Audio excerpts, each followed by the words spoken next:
Hey guys, good morning, good afternoon, and good evening from whenever and wherever you're joining us. Thanks for being here for another day of reparenting. Today we're on the second episode of Lessons for Reparenting Daily, and we're going to have our first guest, Lauren McCoy. She's a licensed therapist in the US. But before we get started there, I have some brief announcements to share.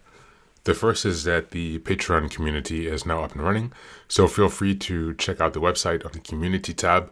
You can join us there for twice weekly meetings as of now. We have one weekly book club meeting and then one topics meeting where we meet via Zoom twice weekly to discuss reparenting, to work through different materials, and to find support as we work our way through the journey. Next, I would also like to remind you that this is the third podcast in a series under Reparenting Daily. The first is simply called Reparenting Daily, and it's a daily podcast that's dedicated to helping you establish a daily reparenting routine. It consists of a daily reading, a reflection section with the journal prompts, as well as a daily meditation.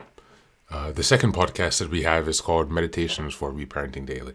And in this podcast, we have several customized meditations for reparenting. And in this podcast, Lessons for Reparenting, we will be interviewing therapists, coaches, and other healers, as well as people who are on their own reparenting journey to gain their insights and tips to help us along the way. I would also like to add that all podcasts are available on Apple Podcast, Spotify Podcast, as well as YouTube. If you could go ahead and give us some support, go ahead and follow us on whichever platform you're listening or on all platforms. And give us some engagement, a comment, a thumbs up, a 5-star review would be excellent on Apple and Spotify so that we can help people find the podcast who need the support as well. Much appreciated. And so without further ado, let's take it over to the interview. So thank you for being here. Welcome to the Reparenting Daily podcast. You are our first guest. So I really appreciate you taking the time to be with us, to join us on the journey. I found you via Instagram as I've been setting up this project, and some of your content really spoke to me and your experience as well. So I wanted to have you on our podcast to share a bit more about your experience, what it is exactly that you do, and what you would like to add to the reparenting community, because you also have your own podcast as well. Yeah, thanks for having me, first of all. Yes. So I'm Melissa, I'm a reparenting coach. I found reparenting, I would say I was kind of inspired by my motherhood journey to find reparenting. Okay. I trained to be a coach 8 years ago, almost 8 years ago. And I would say the reparenting niche kind of found me. I trained just after I'd had my first daughter, who's now 6, in kind of inner child work and trauma work. And it moved me. All I can say is it moved me so much that I found that was my calling, right? Because then I started to do it for other people and it clicked. And I really believe that everybody in this world needs a bit of reparenting, not because like maybe they had such like we all have a different spectrum of experience. So maybe some people feel, oh, my parents did an amazing job. And it's not to say that they didn't. Some people would totally disagree with that and say they did do a terrible job. But I think that there's always room to be more tender with ourselves and be more compassionate with ourselves to really learn how to give ourselves the best thing that we need in that moment. I think culturally we're not very good at doing that. So part of my mission is to really help people identify where we don't put ourselves first and do the right thing for ourselves and learn to start doing that. Really understand. I resonate a lot with what you're saying in terms of how you've come across reparenting, your experience of kind of falling into it. That's the same way that I've kind of stumbled upon it as well. And what's more is I think how you've emphasized, or how you pointed out, I should say, that reparenting is really something that's needed on a mass level. And I think my perception of how I've understood this is that many people in society have had parenting that's good enough, was said Donald Winnicott, right? The good enough mother, the person who created this. And I think once people have reached that threshold of good enough parenting, even if it wasn't perfect, even if there were some problems, it seems that people are better or able to navigate their lives with by relying on vices, such as some people drinking or gambling, whatever the person has chosen. But it seems there's like a tipping point where some people can swing enough of the, coping mechanism to, sustain their life in a way that doesn't crash, but they're still not thriving, right? Whereas some people, they didn't reach that good enough threshold so that, when they start to use these coping mechanisms, there's actually a harder crash. And so, even though we might, as a society, only notice the people who are having the really, really hard time, I think many people in society are relying on external coping mechanisms, addictions to processes or substances or relationships, and many other things. So, I do agree with you that this is much needed for not just people who are in crisis, but as society raises our consciousness overall, I completely agree. Yeah, yeah. I think we all have control patterns. I practice aware parenting as well, which is What is that? Yeah, a way of parenting which is about recognizing that children are in their feeling body. And so like as children, we find these, or babies specifically, we find these coping techniques to numb out our emotions, control patterns. So we all have them. Um, Everybody in society, I've never come across somebody that doesn't have one, and I've been yeah, through many in my life, right? I'm sure yeah, you have too. yeah. So like in my 20s, I worked in the music industry. I used to drink too much, I used to party too much, and then it moved on to, oh well, I'll get into yoga and I'll do yoga a lot. Oh, Yeah, and then yeah, it was busyness and work and all the different things. It can be anything, right? Exercise, food, all these different things, but it's just a way that we can't hold our emotions. We're understood. not able to sit with ourselves. And you're right, the whole of society is trapped in this way of like trying to run away from ourselves. And wouldn't it be amazing? What a wonderful world it would be if we could start to unpick some of that, whether we're, 60 or 20 or whatever, we just find these moments of awareness where we realize, what am I doing here? What am I running from? Can I Exactly. really be with myself? Yeah, and to breathe, just to take a time and to breathe. I feel that now as I'm doing my first video, I feel some anxiety coming up. So I'm trying to remind myself just to breathe and to be here with you. And maybe if people are listening, they might feel some anxiety coming up because the topic of reparenting is quite heavy. And, there's a reason why people would like to kind of stay in denial if they can at all swing that. Um, but moving on from that part, what would you say is the most challenging part as a reparenting coach because or maybe actually there's a synergy because I'm not a parent. So for this question, you're reparenting yourself, you're parenting your children, your two girls or one girl, one boy, Two girls, yeah. two girls, and then you're also being a reparenting coach. So how do you see these? There's a lot of roles, a lot of parenting roles. Do you see them enforcing each other, or do you see there are challenges or advantages in this kind of lifestyle? I think for me, it really works. They work in synergy. I have to watch the balance because there's moments where one role takes over too much. Yeah. And I kind of see reparenting as also very similar to IFS, to parts work, internal Yes, family internal family system. system. So sometimes I find that the mother role gets too big, right? And maybe I would call it the maiden, but it's like, Yeah. the coach role, the one that's like really in her fire and her power, it like shrinks. And then sometimes the Okay. maiden or the coach role gets too big and I'm like, oh, I've kind of neglected my other role or whatever.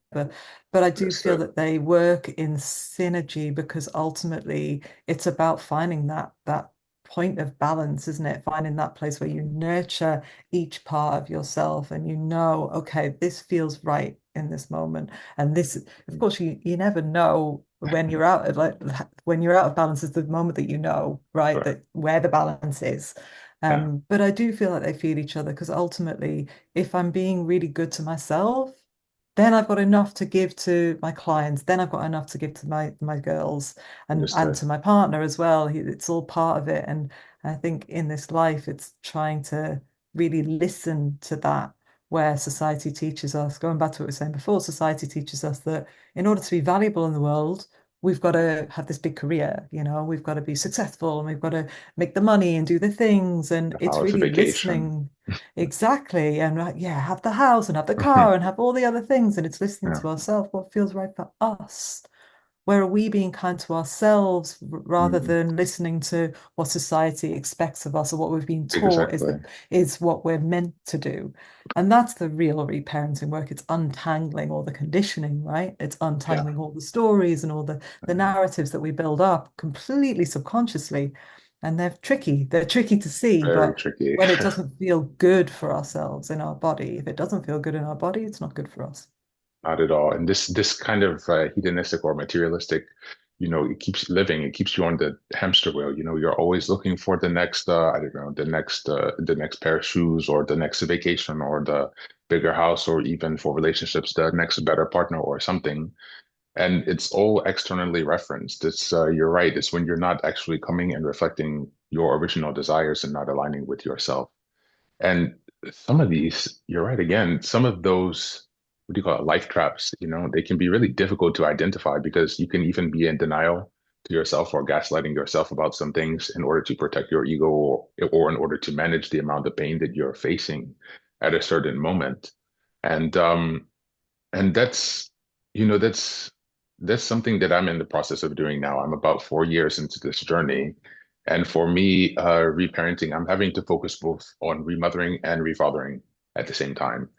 And so interestingly, from your question, how does it feel for you to remother yourself and your clients, or maybe you're doing reparenting, remothering, and refathering?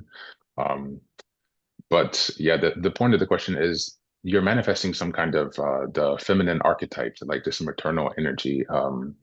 If you think about Jungian psychology and how there are these two poles, a masculine energy and a feminine energy, and how are how do you balance the development of these archetypes within yourself, right? At the same time, because they are oppositional, right? The father figure has completely different characteristics that you need to develop within yourself than the nurturing side. The remothering is nurturing and the refathering is self-protection, in a basic sense.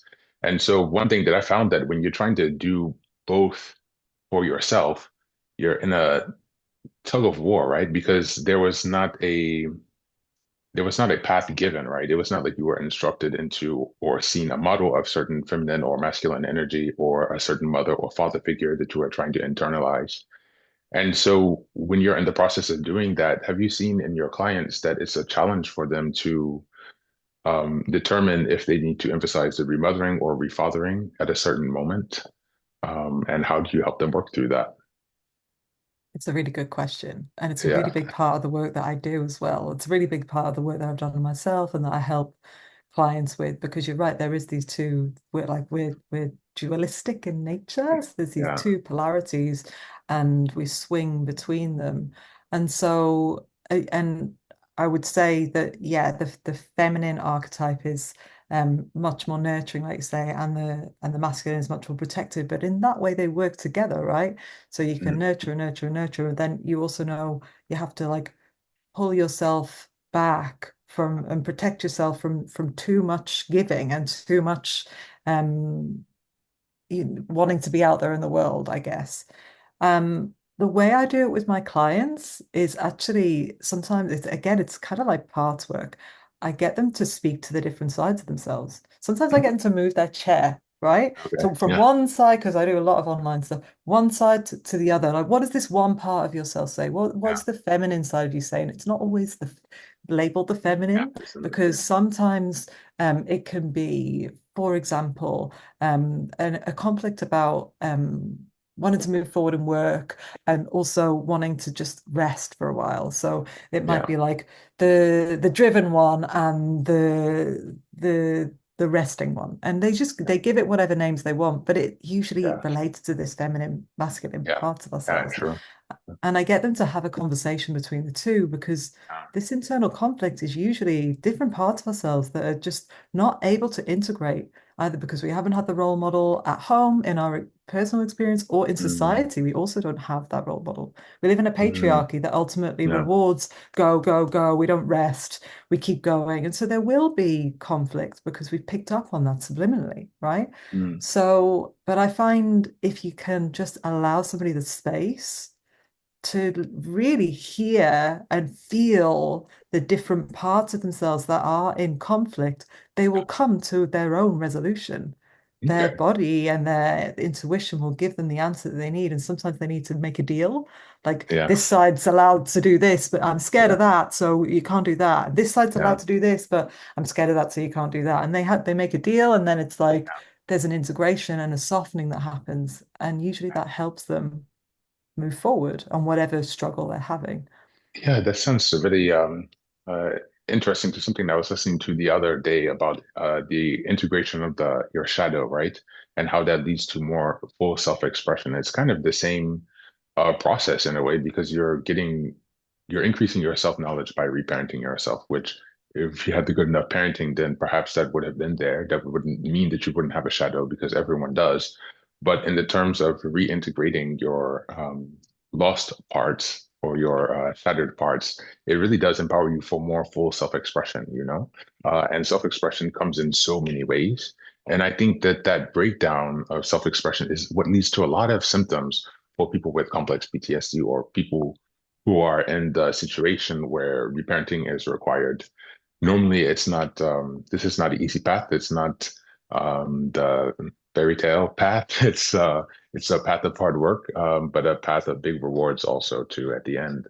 And I've seen that repeatedly in programs and people who I've spoken to.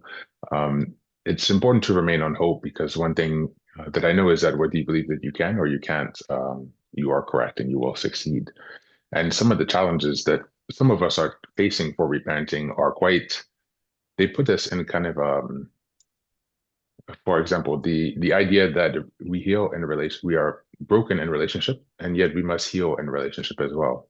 This is another like a dualistic thing that we have to face, you know. And one of the challenges in reparenting, or one of the most important pieces, the cornerstones, is the capacity to establish those safe relationships, to be seen, to be known, to co-regulate, to decrease the stress and cortisol, and just to feel safe and at peace and valued and a sense of belonging. That's based on something organic, not something superficial, right? That's the one that's really what we're really looking for, the one that's going to nourish us.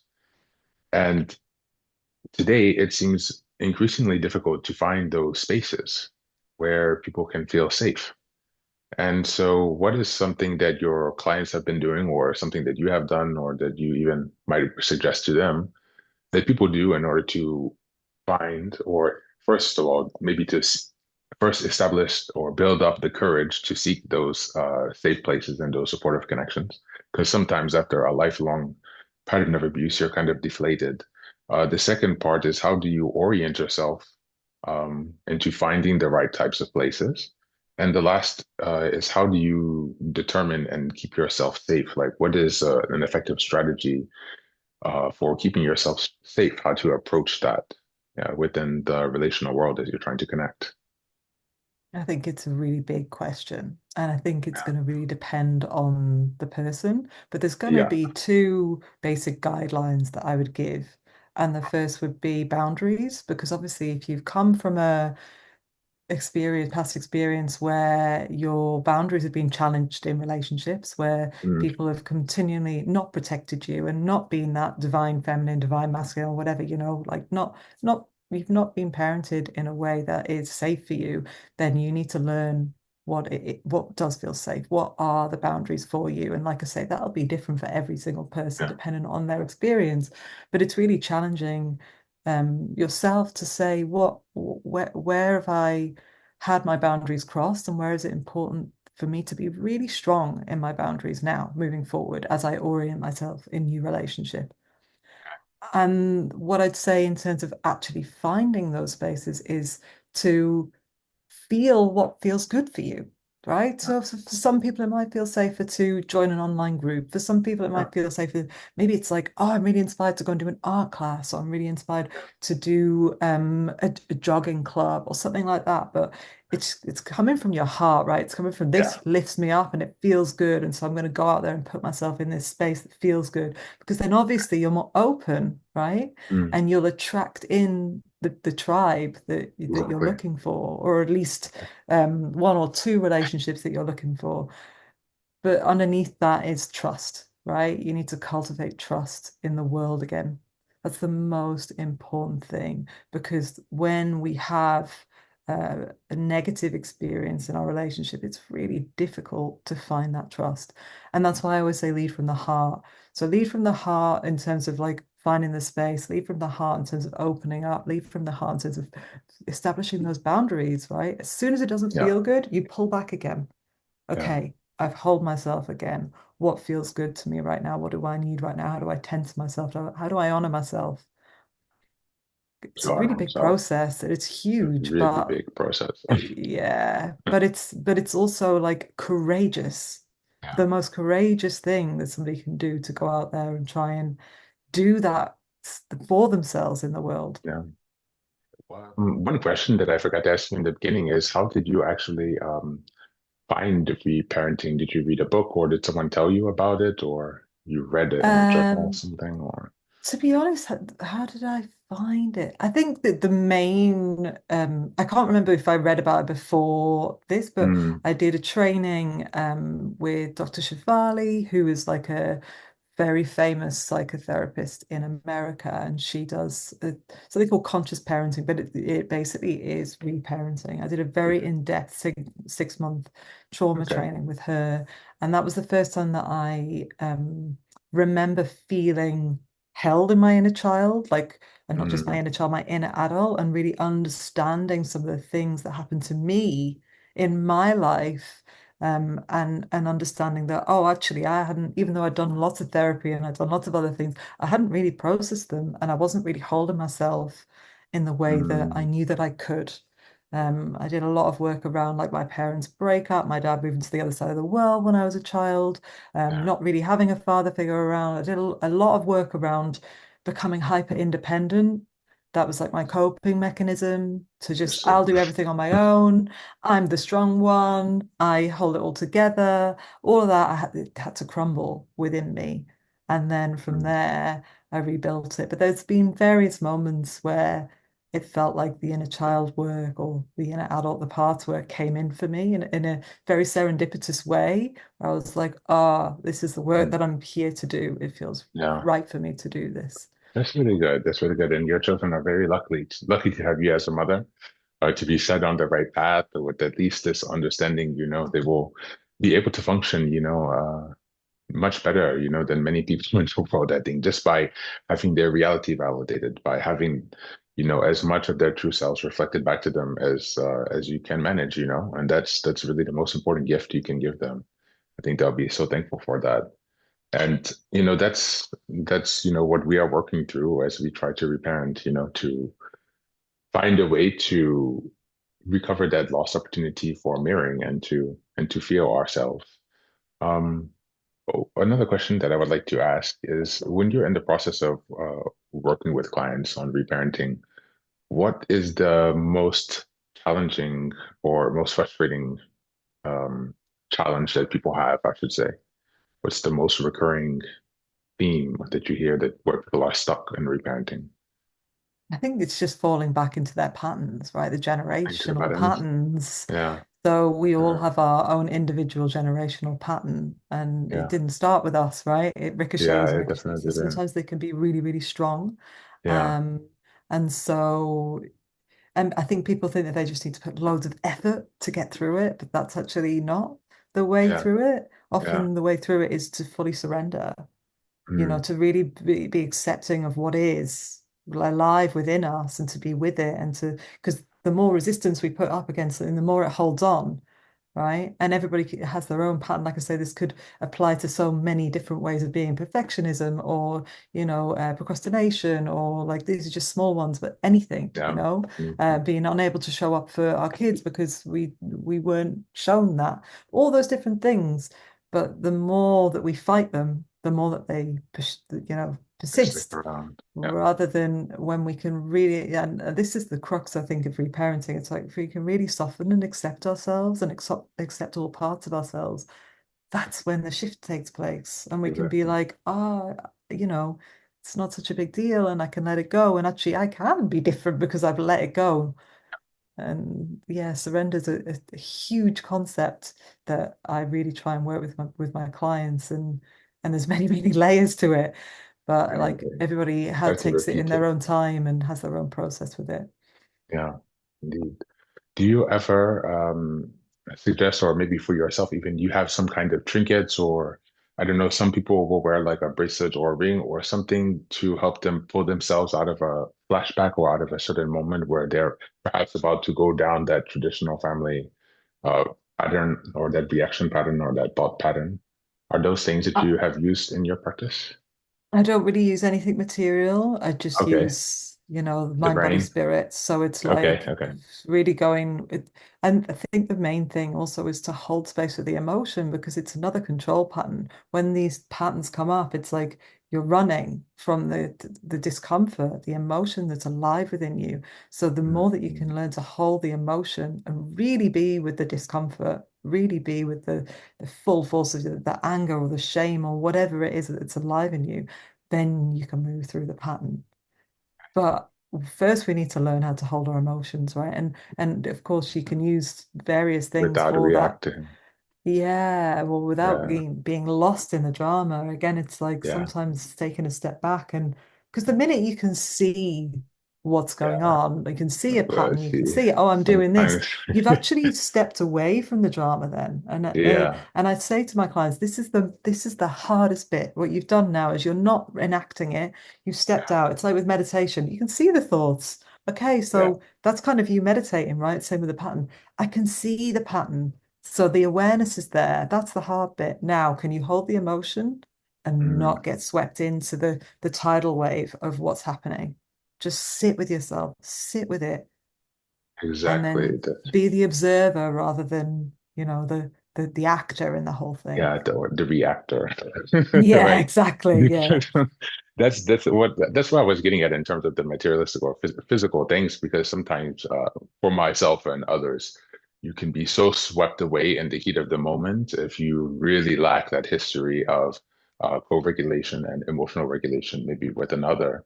So, and for myself, I have like this textured ring. I've used other things like a rubber band to snap.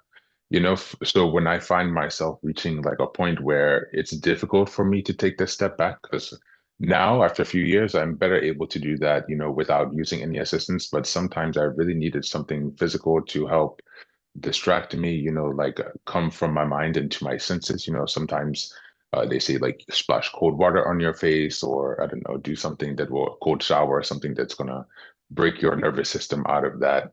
But yeah, if you're in the middle of a meeting, you can always take a cold shower. So sometimes you just have to twist a ring or something like that. So yeah, that's where I was going with that question. Um, but yeah, that's yeah, it's the probably the first step in reparenting, right? Is creating the emotional regulation. Because if you cannot stabilize from that chaotic emotional flashback, which is most likely what people are struggling with when they are having to come back to these moments of reparenting, right? Because it's something that happened in the past, emotions that are coded are coming from the past. And so we want to take some time and to make sure that the um the tools that we're implementing to respond to those emotions and to not react, to not judge and to react, that requires slowing down. It requires accessing the prefrontal cortex so we can see things more clearly. All of this requires that we are slowing down our nervous system, our level of anxiety, so that we can begin to make more effective decisions. That, for me, is the mechanics of reparenting. Like, that's the actual machinery, because for me, I'm paying attention to those moments.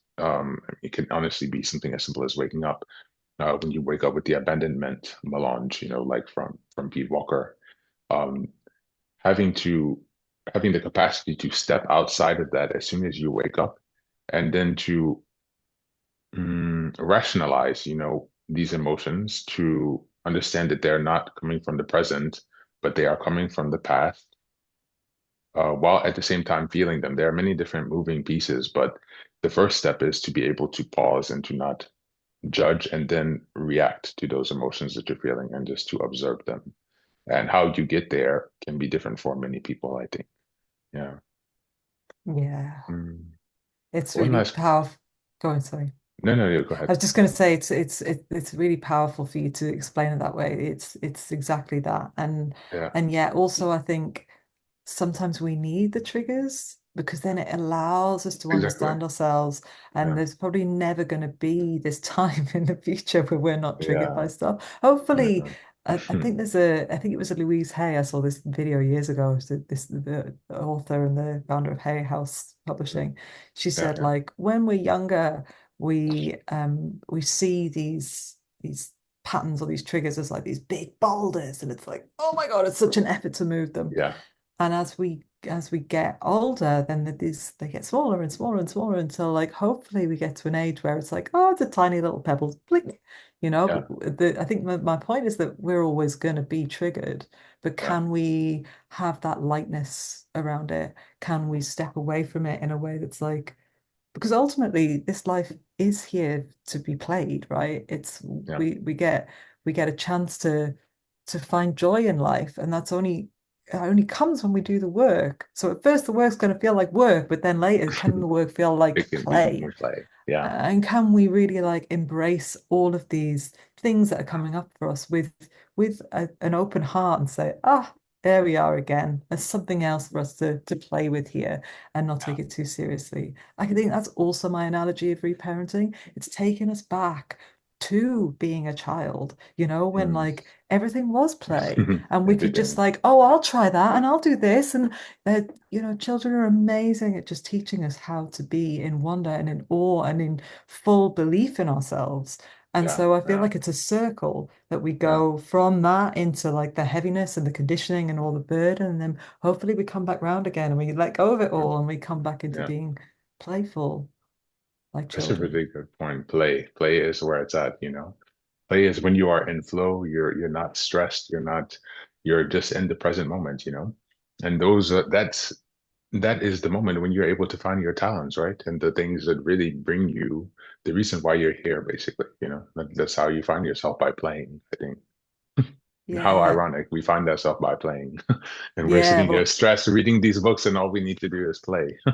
I do so much work around play. There's like in my podcast, I talk about it all Yeah, the time because I yeah, think our conditioning says that, children play and then, but very quickly, it's in this country anyway. And I think in America, it's like, get to school, we must learn, and it's very serious. But yeah, actually, like play is such a good release of our emotions. It's a way that if we're feeling stressed, we can let it all out. Children enact all of their trauma through play so that they can let it go, right? yeah, And yet we don't make exactly. space for it as adults. Yeah. And like before I was specializing in reparenting, I used to specialize in flow, like finding flow. Okay. And Okay. actually, what I Right. found really amazing about the synergy between these two reparenting flow states is that when we're children, we have the same brainwaves as flow. Like until the age of 7, we have theta brainwaves. And that they, So like we're always in flow. hmm. And so my goal with the reparenting is to bring us back into flow. Like, can we Okay. be like kids Nice. again? Can we be like Nice. really wide open and able to Yeah. believe in ourselves and try everything? And Yeah. like that's the key with this reparenting work. It's really to set us free. Sounds good. Thank you so much. I appreciate your time for today. Just one last question. If people are interested to reach out to you or get in contact, how can they find you? So I'm Melissa Maouris. I've got the Reparenting podcast is probably the best resource out there for you to just dive into. I'm also on Instagram. That's pretty much it. And if you want to just reach out and find out about my group programs or one-to-ones, then you can find me on Instagram or on my website, melissamauris.com. Sounds good. Thank you so much for taking some time. I appreciate it. Thanks so much for having me. I've really enjoyed this conversation. Me too.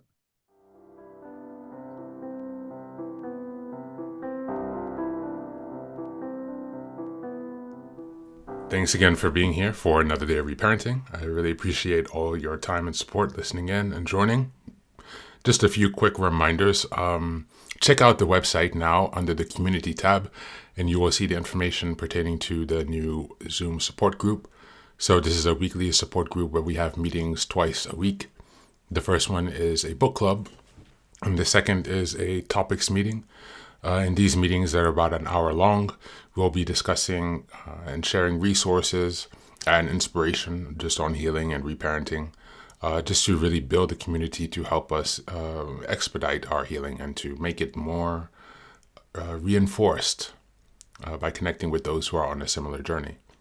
And so that's one thing I would like to give you a heads up about. It's also a great way you can support the podcast. Another way you can support the podcast is by checking out the library page on the website. You can also purchase any of the books in the Reparenting Daily podcast show notes by using the links in the title. So those are Amazon links. And just for a heads up, they do generate a commission for me when you purchase the books from the link that I set there. So if you purchase any of those books, that will also be a way to show support for the podcast that technically doesn't cost you anything. And let's see, what else? I think that's it for now. So thanks, Sigway, for being here, and excited to see you on the next episode. Have a great one.